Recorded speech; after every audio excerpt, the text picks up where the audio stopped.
Howdy guys, I'm AutoEdits Jason, and today on the saga of Joe's Jeep getting 1-ton axles, we have a shocking development. And by shocking, I mean we're just gonna actually install these Belltech Trail Performance Plus shocks on the Jeep, and I'm gonna explain why I'm going with these things. And plus, we're gonna do a little thing, if you stick around after the install part of this video, at the end of this, we'll do a thing called the dumb stuff I said in the first video, where some of you guys really, in a great way in the comments, kind of corrected some of the things I misspoke in the first video. And we're gonna cover that stuff and have some fun with it. But for now, let's tell you about these shocks.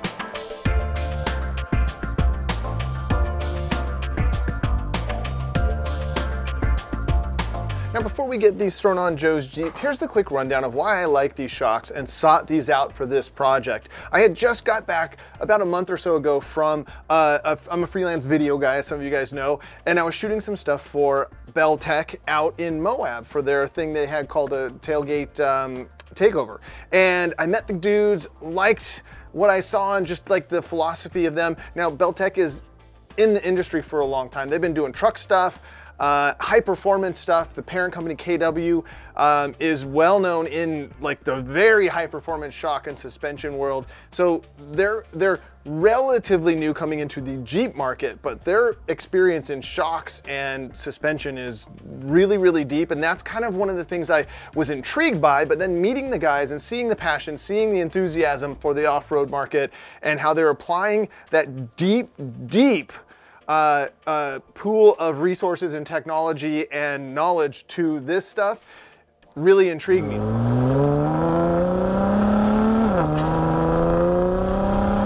Now, if you guys have been around the AutoEdits channel for any length of time, here's the rundown of the vehicles I have and the broad spectrum of components I have on all of them. My Jeep's running the Metal Cloak 6-pack shocks. My truck is running the Icon shocks, and my Mustang is running the Total Control product shocks. And I'm a real stickler. I'm a real shock snob. I really take pride in fine-tuning and using my butt dyno. I even did a video on that relationship and how to tap into your own inner butt dyno. That sounds weird. Not many people watched it, but if you guys watch that video. It explains the relationship and the feel that you have and how you can use your body and your senses to tune your car. And that's why I've prided myself in really taking care or expecting and being able to dial in the things I should be able to expect from my vehicles, and each vehicle has its own thing and reasoning for that platform and those things, and there's always room for improvement and things to learn. The vehicle that pushed me over the edge for wanting to try these is what I saw out in Moab is their JT. They had a Gladiator and a JL, both with these things, but they let BJ Baldwin get into that JT and beat the living snot out of it. And watching what these things did and stood up to over the course of a few days out in the rocks with him was like, huh, those look like they're pretty good, and they stand up to a serious amount of abuse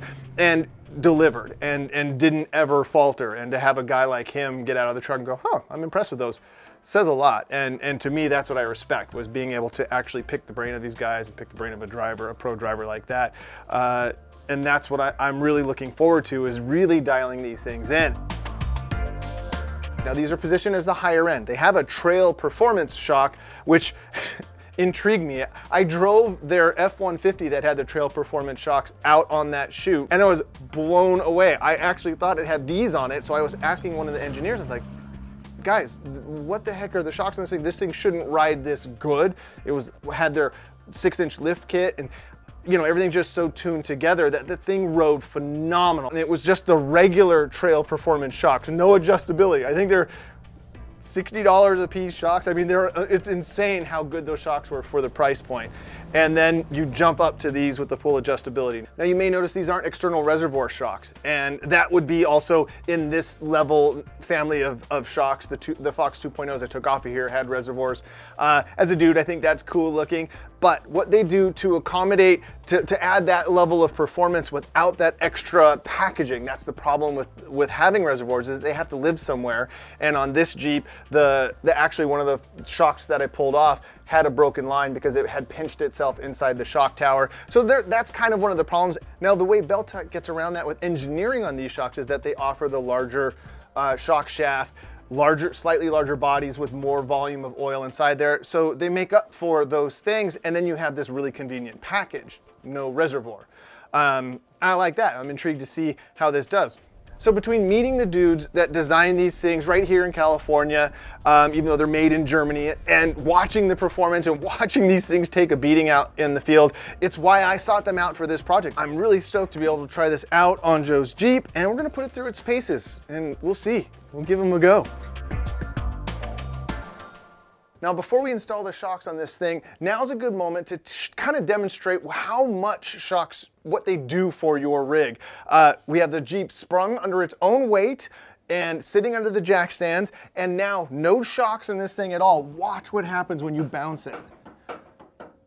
And see how it continues to bounce like that? That is what shocks do, that for everything that your Jeep, every bump, and that's what that control helps you do, is just to dampen the forces of the axle on that spring and the body against all of that stuff. So it's gonna be kind of cool to see. And it should be noted how little effort it takes to get that much reaction on the body onto these springs here. Now this install is not E for everyone, but it's definitely B, beginner. We're gonna have some fun. Normally what you would do to get those installed is you droop the suspension out to give yourself the room. Now they come strapped. We're gonna try a little thing where I'm gonna use my jack, and now since it's sitting on its own weight, I just need to get a few inches of clearance on the top of this thing, and watch this. This is gonna be fun. I don't recommend trying this, but it should be fun for this video. So let's see if this gives us enough clearance. You wanna make sure your Jeep is still stable. But okay, so let's get under here. So now all we're doing with this silly jack up on the front is, normally what you would do is you either droop the suspension to give yourself room, because as soon as you unclip this, these shocks will want to expand. And so you just need that space, or you have to hurry. So now what we're gonna try to do is, now that we've given ourselves a little bit of space, we're gonna get our shock in place here. And the other way to do this, obviously, is to just put the jack stands under like a normal vehicle, under the thing, and let the suspension, let your junk droop down. But we'll put this thing on, and we're gonna actually use our Rebound.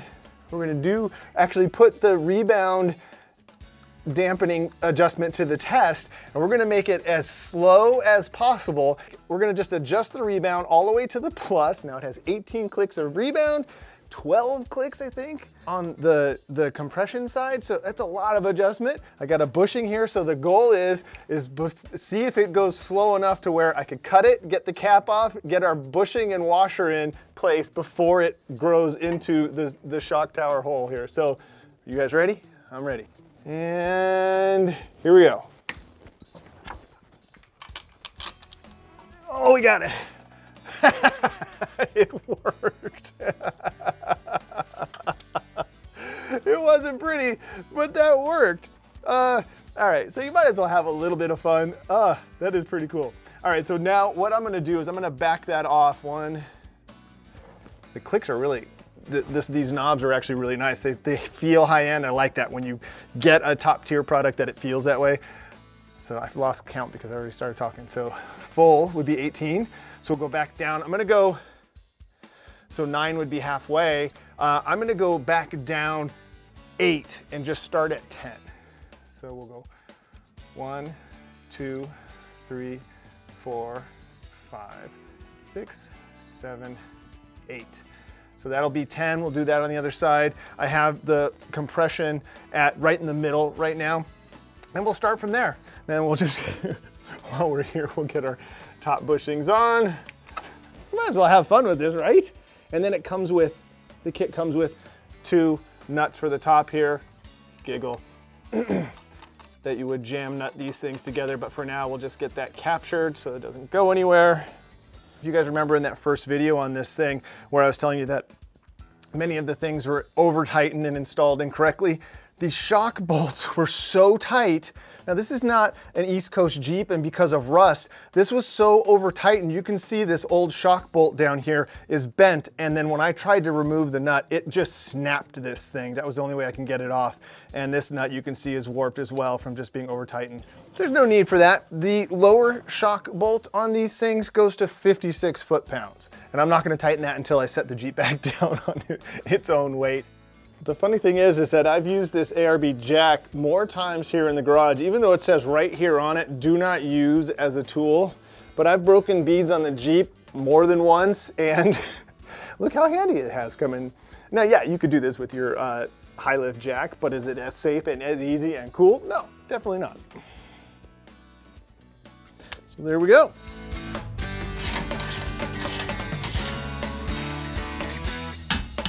And then the top goes to 20, but since I can't get a torque wrench up in there, I'm gonna do it with the calibrated elbow. It's not that much. You wanna just do it till the bushings, or the bushings up here bulge just a tiny bit so that they're tight. Then you put your jam nut on there. Lock those two nuts together. Done.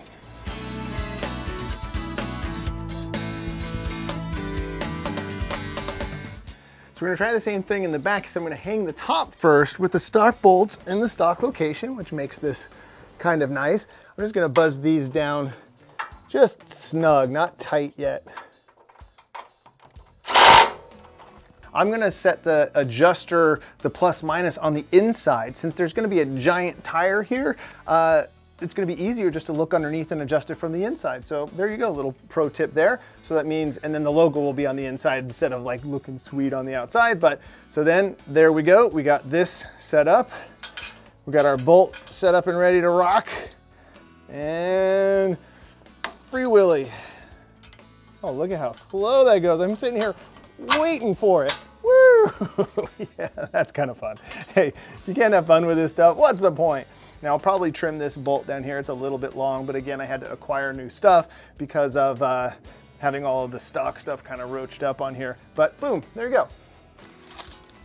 And while I'm here, before I lose track, I'm gonna go ahead and put these back in the middle. So I have this one all the way loose. So I'll go 1, 2, 3, 4, 5, 6, 1, 2, 3, 4, 5 on the top. And that's what our starting point will be.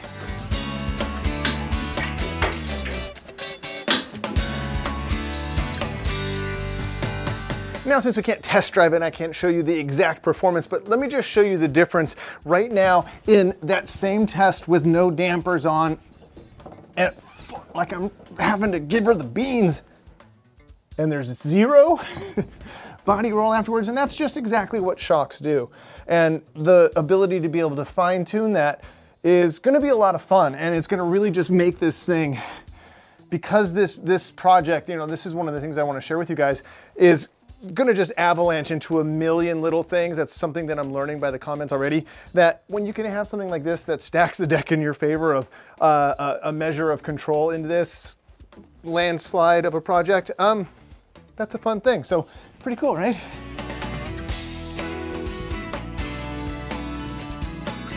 So to me, the fit and finish look the part. These are top tier. They look like a top tier, and I'm anticipating, and I've seen them in the wild perform top tier. So I'm confident that we're gonna be in the right direction with these things. I'm stoked. So now let's get to the dumb stuff Jason says. All right, you guys have asked for Pinto. She doesn't like hanging out with me in the shop, in the garage so much anymore. So we're in the backyard. Here she is. Let's play some soccer with her. Yeah, here you go. That's my girl. That's my girl. Come here. Here you go. Come here, old lady. Come here, old lady. Come here, old lady. Yeah.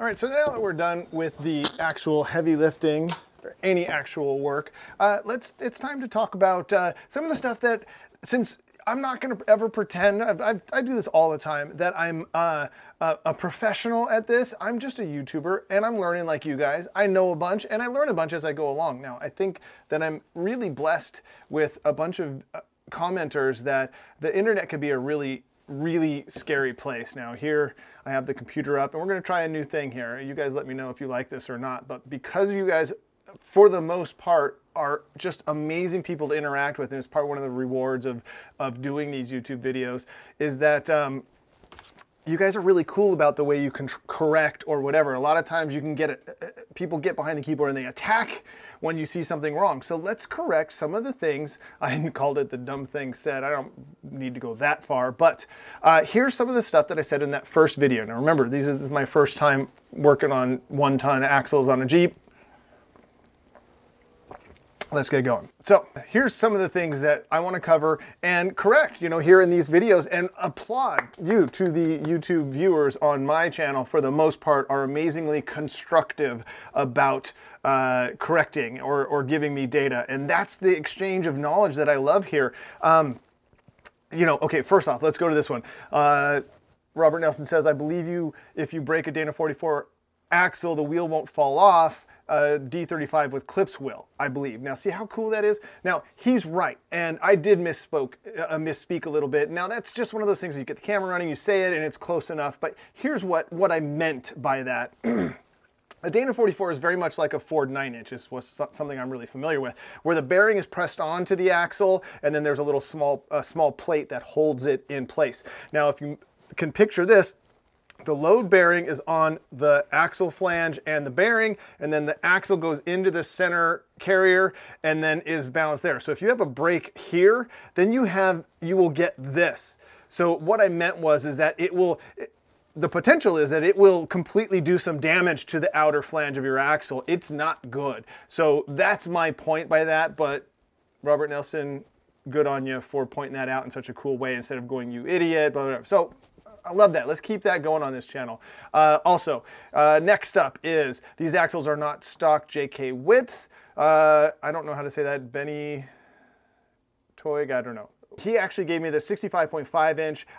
When I read the specs on this, it said 68.5. I just said it's the width of these axles and that they will fit better. So yeah, how cool is that? 65.5 is JK width, and what's considered a full width axle is 68.5 inch, which these are. So they will stick out quite a bit more. So interesting here that he actually goes on to point out that the Rubicon JL has a 68 inch axle and the regular JL is a 66.5. So that goes to show you, Dana's been changing little things up on those things, adding strength and doing some interesting things. But again, so that's something that I said in the first one.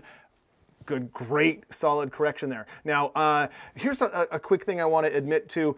If you watched the video already, I kind of really badmouthed I didn't even know the name of it, the Swaylock sway bar. I don't like it. It doesn't look like a really good piece to me. And I said it in a negative way. I like to keep my channel positive. Even when I'm talking about things I don't necessarily agree with or like, I try to, there's a lot of negativity out there. So I just try to figure out, I challenge myself and I challenge you too, to figure out a way to change some of that. And it's the perspective. So I got quite a few about the Swaylock bar that extol the benefits of it. So, I ended up making an edit to the video. So now the video you watch now will actually have that section where I complain about that bar without being constructive out. So there's a jump cut in the middle of that video, and that's just me challenging myself to be better.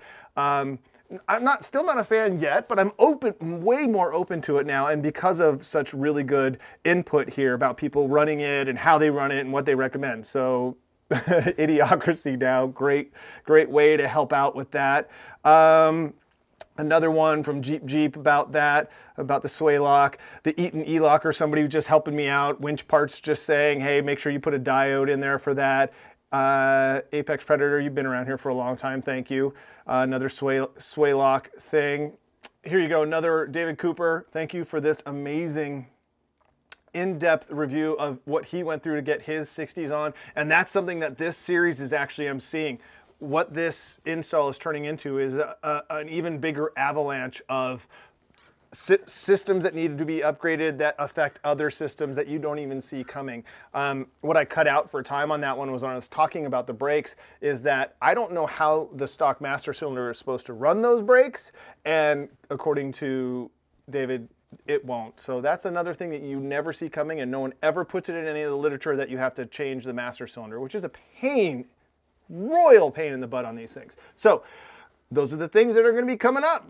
Didn't see that coming. Makes sense now when it gets put right in front of you. So how cool is that? Let's see. Let's get up here and just go through. So the video, thank you guys so much for watching it. Thank you guys so much for being encouraging. And I'm taking my own advice on staying positive and being positive here on the channel. And hope you like the shocks. I think I like the shocks.